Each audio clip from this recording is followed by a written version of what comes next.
the muscles used in this workout and why it's put together the way it is.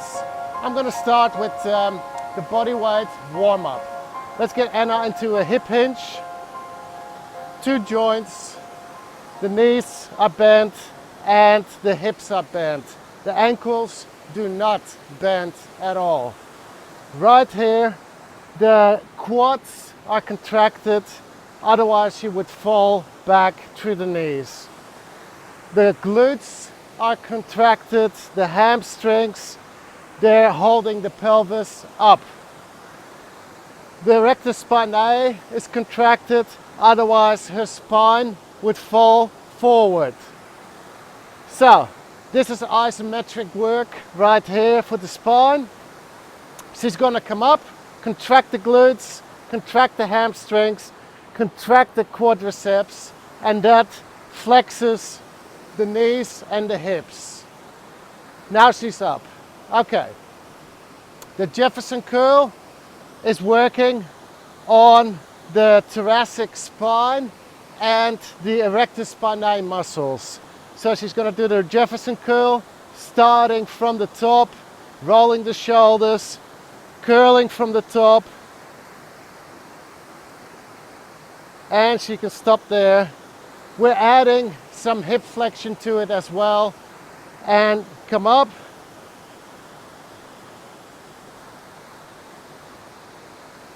So this is to work the spine and to work the erectus spinae muscle groups. The jumping jack, she doesn't need to do that now, is to get the shoulders going. The more flexible you are, if I can just show the hands above you, the more flexible you are, the easier it is to keep those elbows locked out and get the hands flat, touching each other. At the top, you want to pull down with your lats. If you're not very flexible, then you can bend your elbows and still clap. There you go. Now the legs also come out and in. That's for the adductors and abductors. The windmill. The windmill, body weight windmill, is for thoracic rotation. As you can see, her thoracic spine is turning now and she's flexing at the hip.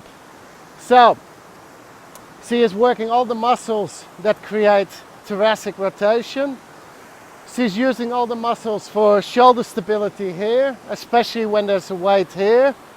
She is going to use the muscles in the leg to come back up, which is hip extension, and she's going to come up now. Right there. So the windmill is good for the thoracic. It's also good for a stretch in your hamstrings on that straight leg. Also a little bit at the front leg, but not so much. The more you keep it straight, the more you're going to feel that stretch. Of course, there's a lot more going on, core muscles, abdominals, etc. But I'm talking about the main muscles here. Then a squat with overhead thoracic rotation. She's not going to sag into that squat. So show us a sagging squat, Anna. And where you're completely with the butt to the ground. There you go. Her back is rounded because she's not engaging her erectus spinae. Engage the erectus spinae, straight back. Now she comes up slightly out of the squat, which she is, and that engages more muscles at the front here, at the side here, at the back. So she's pulling the knees out. She's pulling the knees forward with the muscles at the front of the shin, often neglected. They're very important. Strength over here is important. Otherwise, you cannot pull those knees forward. Dorsiflexion, ankle dorsiflexion. Okay, just come back into that, please, Anna. From here, she's going to grab one leg, and that will assist with pulling this shoulder forward towards me. And she's going to bring this shoulder back, looking at her hand. That's thoracic rotation right there. This is what you're using in the bench press, also in the windmill. You can come up. So that is what you're working in the warm-up. Most of that transfers to the grinding EMOM 6-minute workout. We'll get into that in a bit as well. After our warm-up, we got more cardio explosive stuff with a weight. This is to warm yourself up to a weight, get your blood flowing, get warm before you start with your grinding movements. Now it's programmed as 2 minutes, but if you don't feel warm after those 2 minutes, for example, maybe you're in a colder environment, then make it 4 minutes. Okay, let's talk about what's used with that warm-up. We got a single arm hip hinge swing.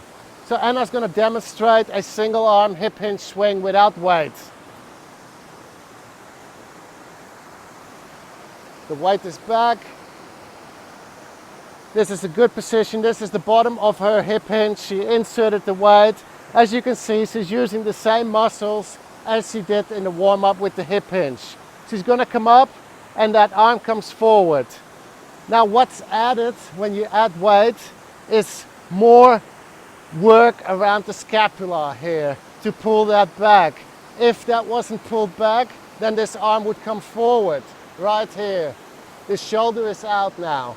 Now it's back and pulled down. So that's the added muscles for the swing with a kettlebell.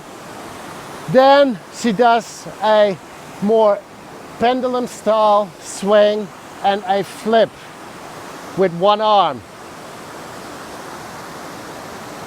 And she flips at the top. Now you might think that's all just cool stuff and that's all it's good for. It's not. You're doing the same thing as a normal swing, apart from this being more a pendulum movement, but you're still working a lot of muscles here, your glutes, your quads, and even your erector spinae. The flip is not just cool, it's also coordination, and it requires a bit more power as well to get that bell up. There's a whole lot more to it.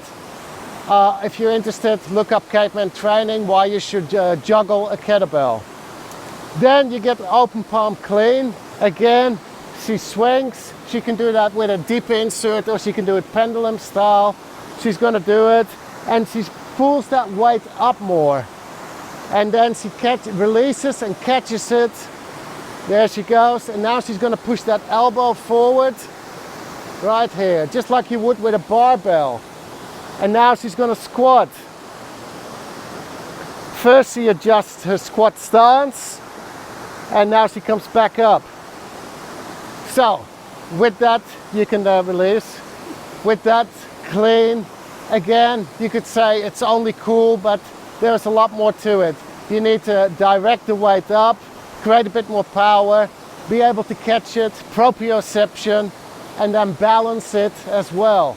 Plus you get more of a stretch down here, holding the weight right there. Then the squat, we already know what that works. The same as what I said in the warm-up. The quadriceps, all the muscles at the front, even your calves, everything in your hips, your hip extensors. But because you're holding a weight, you're working more of your erector spinae as well. Next, we're going to cover what we do with the grinding movements. First, I'm going to give my dog a little tap on the butt because he's eating shit. Come on, hey, move it.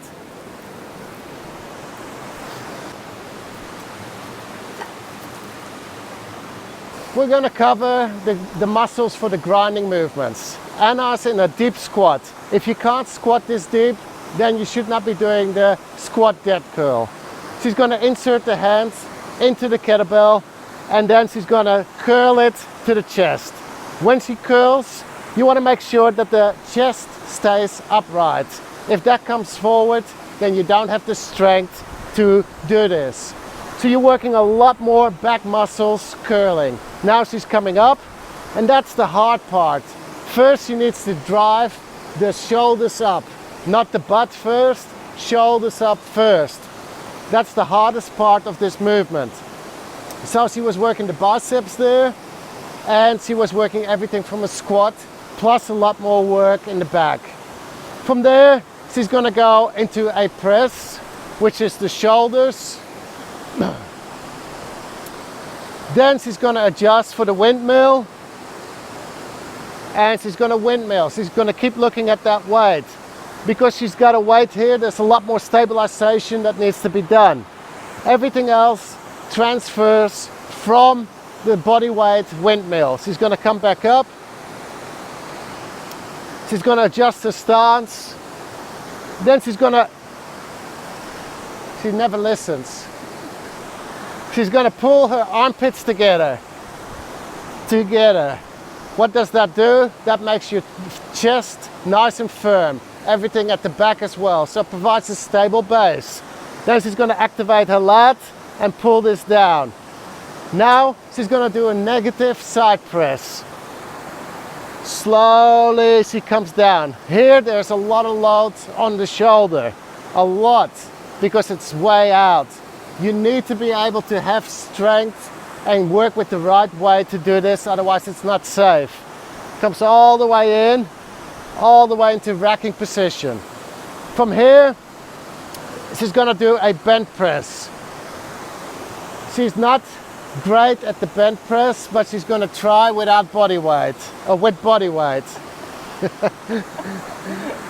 The key with the bench press is the moment you start turning at the thoracic, you start pulling this elbow into the hip.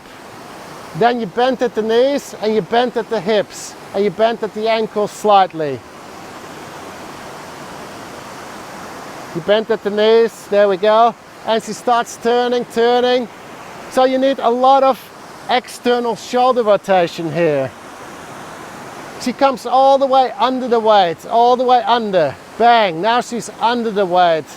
She can use this hand for support by holding on here. Now she can push herself up and into neutral position. Then she's going to come into racking slowly.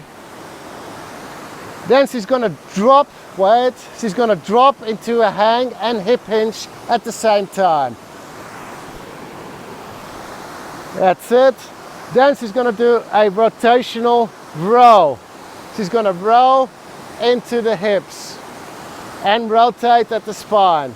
So we're working all those muscles that rotate the spine again, plus the rear delt and the lat. Back down. Everything is contracted at the back here. She's going to come up, and then she's going to come down, put the weight down dead safely. That's it. Okay. That is the full movement, and that is the main muscles used. There's obviously a lot more going on than that, but we want to keep it simple. Those are the prime movers, and you need to try and connect with those as you're making the movements and think about it. That's it.